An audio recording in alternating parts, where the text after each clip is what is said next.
Bababa na kami ng Malasya. Kakit na kami doon sa uphill ng Apia. May copy racer na tumira oh. Copy racer to, puta, balik ko ang manibela. Mukhang iniwanan na. Mukhang iniwanan na yung mga yan ah. So shoutout sa inyo. Yup, mga motor namin yan. Nag-trail kami ng Sabado ng 7 AM. At nakauwi ako ng Linggo ng 3 AM. Pero hindi na namin kasama ang mga motor namin. Ito yung mga nangyari. Malasya Uyungan Trail. Ito yung palagi kong naririnig na trail kapag na-conquer mo na daw yung Kinabuan Falls. Kasi combination daw ito ng mga ruts, bato, matarik na akyat, at matarik na baba. So nung inaya kami nila Errol, G kami. Kahit na mga kapuso, magiging maulan ang weekend lalo't nananatili ang tsansa ng low pressure area na maging bagyo sa mga susunod na araw. Kung lumakas at maging bagyo, yan ang magiging unang bagyo ngayong taon at tatawaging Bagyong Auring. At dahil matigas ang ulo namin, tinuloy pa rin namin. Nag-meet up kami ng 6 AM dito sa SM San Mateo. Mula dito, minute lang namin yung mga tropa from 1008 at Taguig Classic. Bumili na rin kami ng mga tubig at dilata dito sa may 7-Eleven just in case. By 7:30, bumiyahe na kami.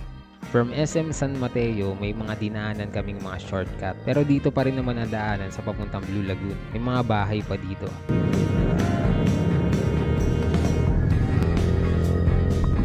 Lamporado. Kung pupuntahan nyo ito, kailangan nyo lang i-search itong Wawa Elementary School dito sa Rizal. Dito talaga magsisimula ang trail dahil dito na matatapos ang kalsada.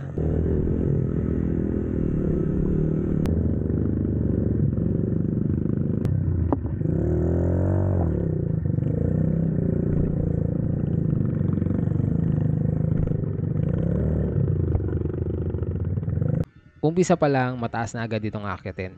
Medyo nakakalula, pero nakaka-excite din kapag inakyat.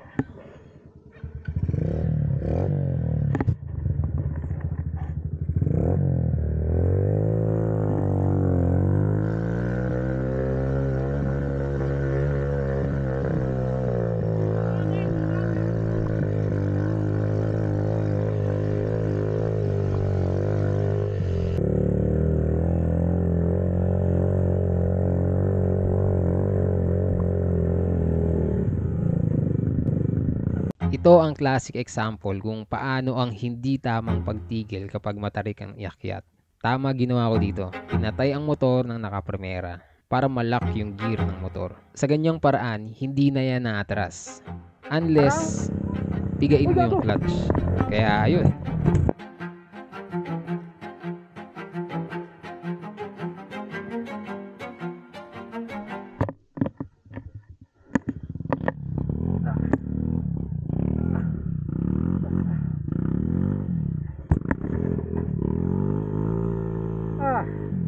Buti di nabali yung lever.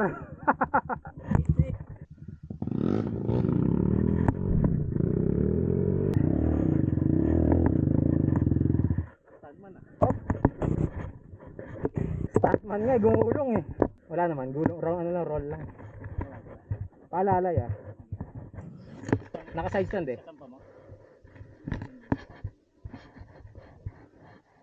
Tanggalin ko side stand. Basta may akyat ko lang di sa gitna.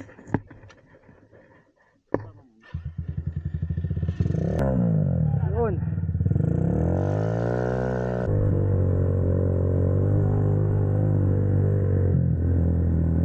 Ba't ganon? Uy.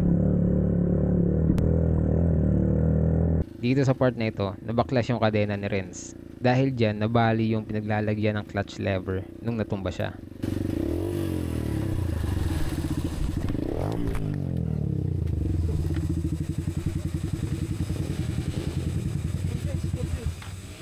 Putol ang kadena ko. Ha? Putol ang kadena ko. Ito yung tricks. Dito ipapakita niya yung kanyang survival tricks. Ang diskarte pag nabalihan kayo ng lever. By Melford. Oh. Yung bolt dito. Tapos ikot lang. Cable tie. Magic tape. Magic tape.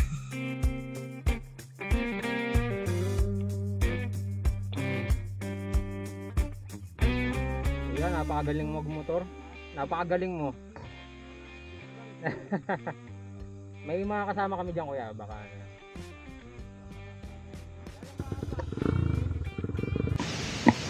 kuya, ang lakas eh. Itong sako ng uling. Magkano yun kaya? Pag ano, binabudget. Sandaan kada sako? 700. Ilang oras nyo kayo kuya palabas? Kapag itong matulas, Isang oras. Sa inyo. Paano pa kami? Ilang sako kuya pinakamaraming nadala mo? Isang babaan? bata. 12. Galing doon sa ano, alam niyo ang puso? Kaya lang hindi makapigatan ulit. Yung motor ni Tata dito nag-overheat. Yung TMX. Pero nung naging okay na, umuna na ako para mahabol yung team at maabisuhan sila. When it's one of them days, everything go your way and your soundtrack plays like when the good time stays and it's not just a phase, you can feel the level raise like when the sun rays break the haze and the light just blaze and it tastes like all I'm trying to say is man, I feel good to feel good, I mean real good. Fresh flavors on my breakfast plate, even fresher when I'm pressing play, it clear the stress away, nothing left to say, just gratitude, glad I'm that dude today, happen to happen too, bad moods like faraway countries, everything that I do gon' be funky, from now on, the cloud's gone, my style's strong, no cow tones, cause there's no hang-ups, no handcuffs, I plan stuff out and never flake like dandruff, every stanza make Akala us ko. stand up again. Ay putragis. Kaya pala ang likot.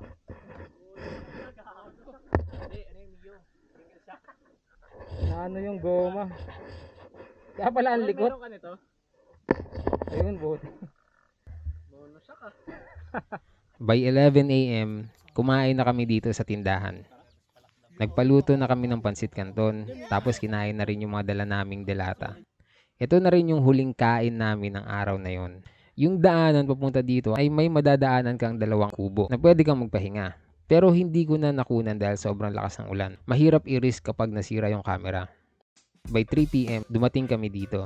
Tumambay na rin kami para magpahinga. Ito na yung sinasabi nilang Green Lagoon. Dito nilinis na rin namin yung mga motor namin. 4 PM na pagdesisyonan naming mag-ride out para hindi na kami abutin ng dilim. And mapapansin nyo na umaaraw na kaya expect namin na after maligo, magiging madali na ang lahat.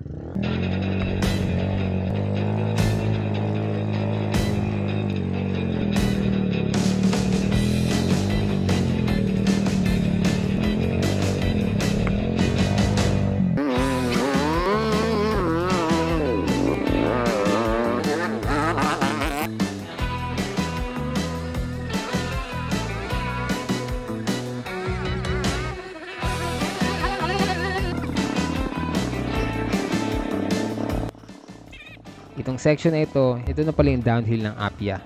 Since galing kami sa baba, aakyatin namin ito. So uphill ang tawag namin dito. Ang problema pala dito ay napakadulas kapag basa at matarik. May mga nakita kaming lokal. Ang sabi, kaya naman daw basta magtutulungan. Kaya nagtulungan kami.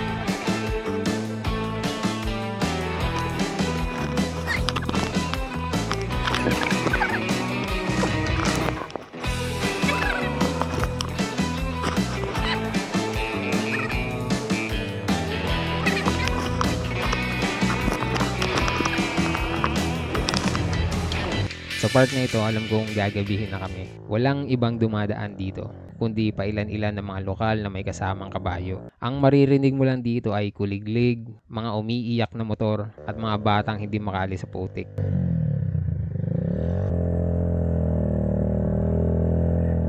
After may angat yung motor ni Romel at Alan, sinubukan nilang tagusin kung malapit na yung kalsada ng Boso-Boso. Pero downhill pa pala yung daan after mo umakyat. Kaya imposible nang makabalik. Kaya diniretso na rin nila yung pababa dahil dalawa na lang sila doon at mahirap kapag na-stuck sila ng gabi at umulan. Tangina. Ano ko aalis dito? Men! Nasaan ka? Sige. Malapit na. Romel! Guys, mamamatay na. Kunti na lang, oh. May bangin na yan. Aray ko. Mel!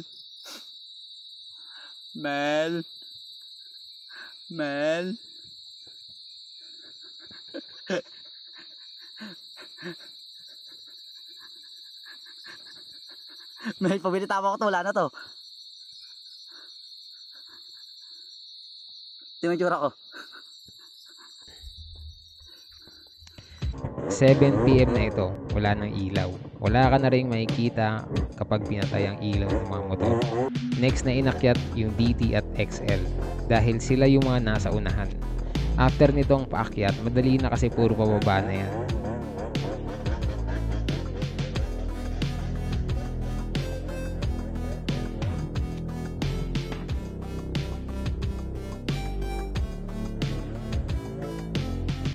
Yan ang nasa isip namin. Kaso biglang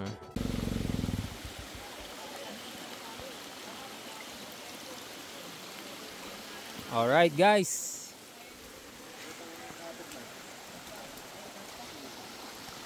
Champurado Gaming.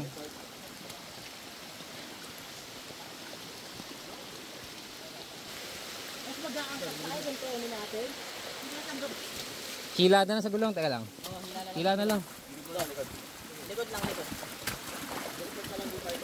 Tama na. Back.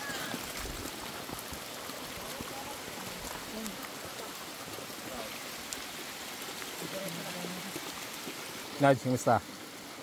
Okay. For memory. Buti nagre-respond pa yung touchscreen mo. Di ko natin na-touch. Malaglaga. yung motor ko yung huli naming tinulak. Pero hindi na talaga kaya. Dahil kahit yung mga nagtutulak at humihila ay dumudulas lang. Kaya napagdesisyonan naming iwanan na lang yung mga motor.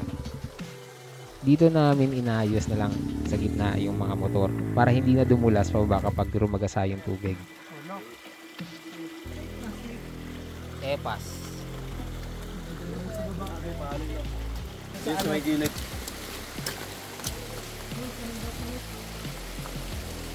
Dadala pa ako.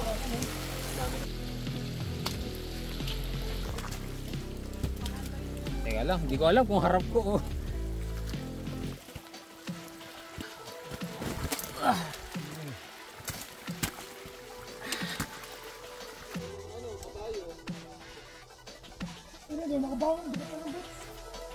Umuusok ako. Dami yung bag, bro. Patag. Saan yung bag? Mahirap yung walang ulan. Oy!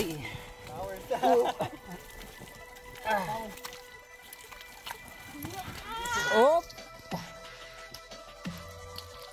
Madulas.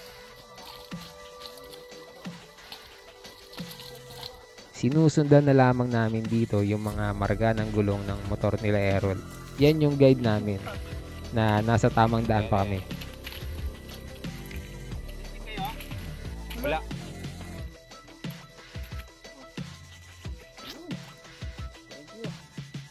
Pwede ba yan? Stick ba yan? Ayun! Ay!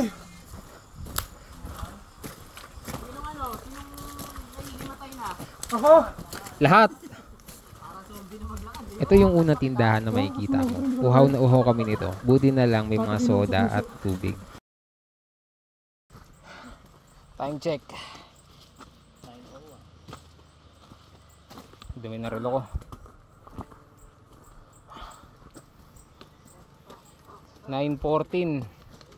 Paket pa ng bundok. Hindi ko alam kung bakit parang napakalayo.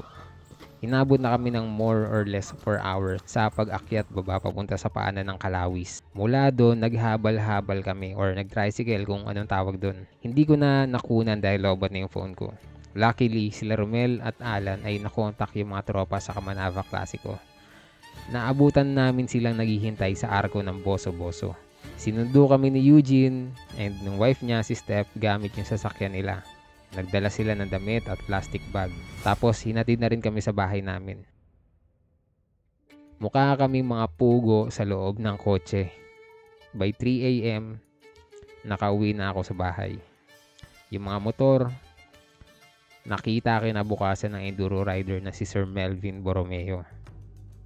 Pinangako ko sa sarili ko na ito na ang huling pagmomotor ko sa trail ng umuulan.